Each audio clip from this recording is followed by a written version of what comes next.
shit is so crazy because I DJ so much in the photography, and even like before I was doing that, I was a web developer for 8 years. I was so not hip hop anymore, like straight corporate. Wasn't even thinking about hip hop until a dude from Reebok, senior vice president, like I was meeting with him, and then this dude reminded me of who I was. Like, it's like we're in this meeting and I'm excited about being at fucking Reebok meeting with him, and then, meanwhile this dude is like, yo, I graduated from Harvard and I wrote my senior thesis on a song from your first album. That is the reason why I started DJing, because I was like, man, there are people out there that grew up listening to the music that would probably love to just not really hear me rap anymore, because that wasn't me, but to just hear good music. And I started doing it, and the shit just took off as a DJ, man. So it's like, I kind of owe it to that, man, you know. I mean, the reason I stopped rapping was because I didn't like the music business. I didn't like the record companies.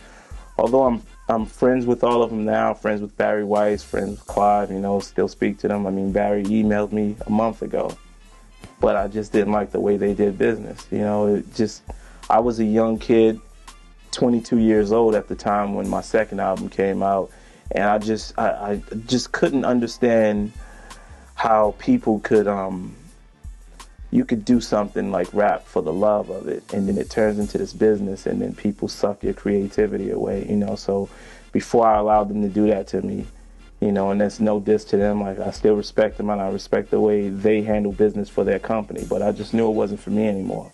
So I didn't want to rap, and I left. Barry Weiss is, well, he's currently the CEO of Zomba, but at the time it was, you know, he was, of course, Zomba owned Jive. He was just the president of Jive Records, and Clive Calder was the CEO and the founder of Zomba and Jive Records. And, you know, our group, EDP, you know, we kind of got on with Jive early on, you know, in 86, 87. So, you know, hip-hop was still, you know, still in its infancy, you know. I mean, as far as like selling records, you know, being signed to major record companies. And, you know, I really didn't understand the deals. You know, I was 15, 16 years old when I signed with them. You know, didn't know much about business. All I knew was that I wanted to make music.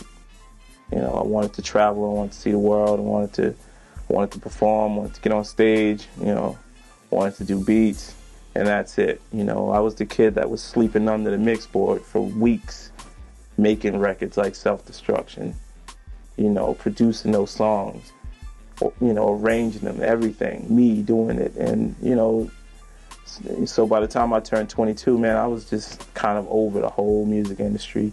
At the time, I would almost rather just made music and just give it away for free than to, you know, continue going through what we were going through at the time.